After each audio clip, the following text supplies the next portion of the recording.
Hello everyone, my name is Aman and welcome back to my YouTube channel Aman crime तक। कहते हैं माँ के रिश्ते के बराबर कोई रिश्ता नहीं होता, माँ के प्यार की तरह कोई प्यार नहीं होता। माँ एक ऐसी हस्ती होती है जो अपने बच्चों के लिए अपना सब कुछ लुटा देती है। लेकिन अगर दूसरी तरफ बात करें क्राइम की, तो ऐसा कोई भी रिश्ता नहीं है जो क्राइम से अछूता हो, यानी ऐसा कोई रिश्ता नहीं है जिसमें क्राइम ना हुआ हो। आज की कहानी बेहद अजीब व गरीब कहानी है, सुनकर आपको शायद यकीन ना हो, मगर ये सच है। दुनिया में बहुत से लोग ऐसे होते हैं जो अपने मजे के लिए सब कुछ कर जाते हैं। उन्हें अपना घर, अपने बच्चे, अपना परिवार ये सब दिखाई नहीं देता। तो चलिए आज के इस केस को पूरी तरह से समझने की कोशिश करते हैं। So let's start today's case, खुदगर्ज माँ।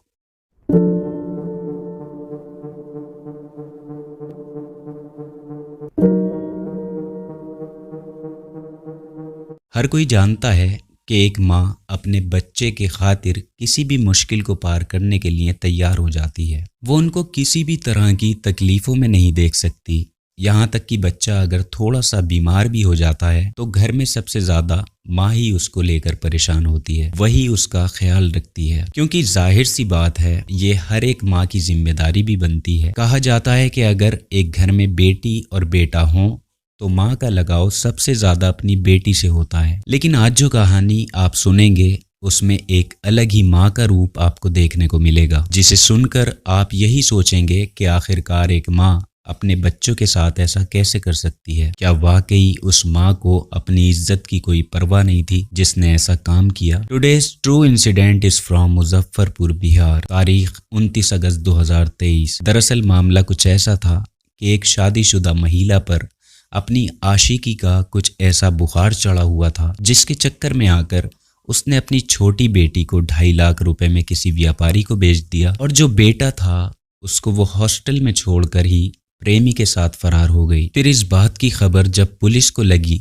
तो पुलिस ने कहानी के एक एक पहलू पर नजर डाली, जहां पुलिस को मालूम हुआ कि दरअसल झारखंड के पास एक जगह है जिसका नाम है रांच। तो यहाँ के रहने वाले एक पति पत्नी कुछ साल पहले ही अपने बच्चों के साथ मुजफ्फरपुर काम के सिलसिले में आए हुए थे। आपको बता दें कि ये जो महिला थी, इसका पति काफी दिनों से अपने कारोबार से टूटा हुआ था, जिसके चलते बिहार प्रदेश के मुजफ्फरपुर में वो आकर रहने लगता है। क्योंकि यहाँ उसका काम लगा हुआ था तो इसलिए ये दोनों पति पत्नी और इनके 2 बच्चे मुजफ्फरपुर के सदर थाना क्षेत्र में एक किराए के मकान में रह रहे थे। यहाँ आकर उनकी जिंदगी कुछ पटरी पर आई थी, मगर अचानक ऐसा हुआ कि इसी दौरान इस महिला का ताल्लुक एक लड़के से हो जाता है। यानी यहाँ से इन दोनों की पहली मुलाकात हुई और ये मुलाकात समय के साथ साथ दोस्ती में बदल गई। फिर जैसे जैसे इन दोनों का एक दूसरे से रोज आमना सामना होने लगा तो देखते ही देखते कब ये दोस्ती प्यार में बदल गई कुछ पता ही नहीं चला। यानी उस महिला को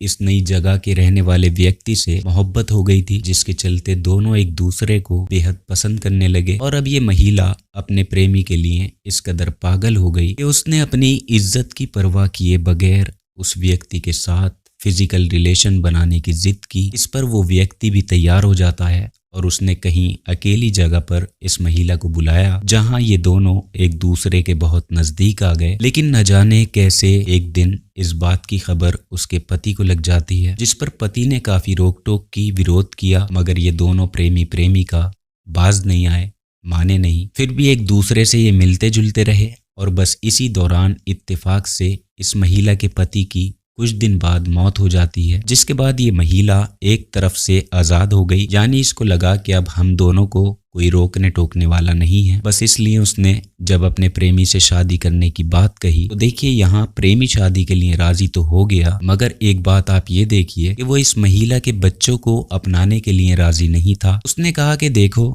मैं तुमसे शादी तो कर सकता हूँ मगर तुम्हारे साथ तुम्हारे बच्चों को अपने साथ नहीं रख सकता, इसलिए तुम इनको कहीं पर छोड़ आओ या फिर कोई और आइडिया सोचो, तभी मैं तुमसे शादी कर सकूंगा। बस इतना कहना था। इसके बाद उस औरत ने अपने प्रेमी के साथ मिलकर एक प्लान बनाया। प्लान ये था कि इस खुदगर्ज माँ ने अपनी लड़की को एक व्यापारी के हाथों 2.5 लाख रुपए में बेच दिया और जो उसका बेटा था उसको एक प्राइवेट स्कूल के हॉस्टल में छोड़कर बेफिक्र हो गई। फिर यहाँ से ये दोनों प्रेमी प्रेमिका अपनी नई दुनिया बसाने के लिए मुजफ्फरपुर से दिल्ली फरार हो जाते हैं। इसके बाद जब मोहल्ले वालों को पता चला कि इस तरह से यहाँ पर एक घर में एक औरत थी, वो अपने बच्चों के साथ रहती थी और वो काफी दिन से दिखाई नहीं दे रही है और बच्चे भी घर में नहीं हैं, तो इसी को देखते हुए आसपास के लोगों ने आवाज उठाई, यानी इस बात की सूचना उन्होंने पुलिस को दी। तो पुलिस ने फौरन ही उस इलाके में आकर पूरे घर की तलाशी ली। घर में कोई नहीं मिला तो लोगों ने बताया कि इस महिला का पति कुछ दिन पहले मर चुका है और जो उसका एक बेटा है वो हॉस्टल में पढ़ता है। शायद उसको पता होगा कि उसकी माँ कहाँ गई है। बस यही जानकारी लेकर जब पुलिस उस बच्चे के पास पहुंचती है तब जाकर इस मामले का खुलासा होता है। क्योंकि देखिए यहाँ हॉस्टल वालों को ये बात पहले से ही मालूम हो चुकी थी, क्योंकि दरअसल यहाँ के प्रिंसिपल ने बताया कि इतना समय हो गया है, ये बच्चा यहीं हॉस्टल में रहता है और अभी तक इसके घर से कोई फीस नहीं आई है। यानी हॉस्टल का खर्चा महंगा था, जिसकी फीस जमा ना होने पर हॉस्टल के प्रशासन ने बच्चे के घर पर कांटेक्ट किया था। उन्होंने बताया कि जब इस बच्चे के परिवार वालों से हमारा कोई संपर्क नहीं हो पाया, तब इस दौरान अचानक इस महिला के ससुर और देवर ने उसके खिलाफ रांची में पहले से ही एक 0 FIR दर्ज कराई थी, जहां उन्होंने बताया कि उनके घर की बहू कई हफ्ते से फरार है, उसका कहीं कुछ अता पता नहीं है। बस यही बात पुलिस को खटक गई और पुलिस ने फौरन ही जब सदर थाना क्षेत्र की पुलिस के साथ संपर्क बनाया तो वहां से पुलिस को नई जानकारी मिलती है कि दरअसल बच्ची के जो दादा और चाचा हैं उन्होंने वहां की पुलिस को बताया कि उनकी एक पोती थी जिसको उसकी ही मां ने एक व्यापारी के हाथों कुछ रकम के चलते बेच दिया है। बस यही वजह से इन्होंने अपनी बहू के खिलाफ FIR दर्ज कराई थी, जिसके बाद पुलिस ने सबसे पहले मामले को गंभीरता से लेते हुए फौरन ही बच्ची की तलाश शुरू की। जहां जांच पड़ताल में पुलिस को एक और बात पता चलती है कि उस बच्ची को बेचने में आरोपी महिला के पड़ोसियों का भी हाथ है, यानी उन्होंने भी उसकी पूरी मदद की थी। लेकिन जब पुलिस वालों ने पहले ही वहां जाकर पूछताछ की थी तो पूछताछ में लोगों ने यही बताया कि वो इस बारे में कुछ नहीं जानते। यानी यहाँ पर पड़ोस वालों ने भी पुलिस को गुमराह करने की कोशिश की, मगर जब सारी सच्चाई खुद पुलिस के सामने आई तब जाकर पुलिस ने उन लोगों को भी गिरफ्तार किया और बाद में बच्चे की तलाश शुरू की। पुलिस ने काफी मेहनत की, अपने मुखबिरों के जाल बिछाए और आखिरकार एक दिन बच्ची को भी पुलिस ने ढूंढ ही निकाला। कुल मिलाकर बच्ची ठीक ठाक है, लेकिन अभी उन दोनों आरोपियों का अता पता नहीं था। यानी महिला और उसके प्रेमी की तलाश जारी है। चारों तरफ पुलिस ने अपनी अलग अलग टीमें लगा दी हैं और पुलिस का कहना है कि कहीं से भी अगर इन लोगों को पकड़ा गया तो उनके किए की सजा उन्हें जरूर दी जाएगी। हालांकि फिलहाल पुलिस के कहने पर